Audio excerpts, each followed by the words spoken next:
காதலும் காதலர்களுக்கு இடையில் உள்ள மோதலும் தான் இந்த படத்தோட மையக்கரு.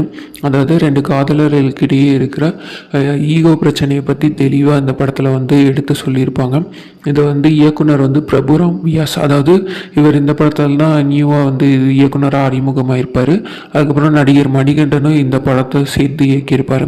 அவங்க 2 பேரும் இந்த படத்தை இயக்குனர்களாக இயக்கியிருக்காங்க. அதுக்கடுத்து இதில் என்ன மையக்கரு அப்படின்னு பார்த்தீங்கன்னா, ஒரு கதாநாயகன் இருப்பார். அதாவது எதையுமே ஒரு பொருட்டாக எடுத்து வாழாத மாதிரி கதாநாயகரோட கேரக்டர் இருக்கும். ஆனால் காதலி மேலே ரொம்ப அன்பாக இருக்கிறேன் அப்படிங்கிற பேரில் அவங்களோட உறவுக்குள்ளேயே அவங்க கொஞ்சம் கொஞ்சமாக விஷயத்தை கலந்துக்கிட்டே இருப்பாங்க. இதுதான் பார்வையாளர்கள் காட்டப்பட்ட திருப்பு முனையாக இந்த படத்தில் நிறையா சீன்ஸில் வந்திருக்கும். அதுக்கப்புறம் கிளைமேக்ஸ் பார்த்திங்கன்னா சில முரண்பாடோடு இருந்தாலும் அன்புங்கிற பேரில் ஒருத்தன் மீது செலுத்துகிற வன்முறை இருக்கக்கூடாது. அன்பாக இருக்கிறேன் அப்படிங்கிற பேரில் ஒருத்தன் மேலே நம்ம வன்முறையை செலுத்தக்கூடாது அப்படிங்கிறத ஒரு மைய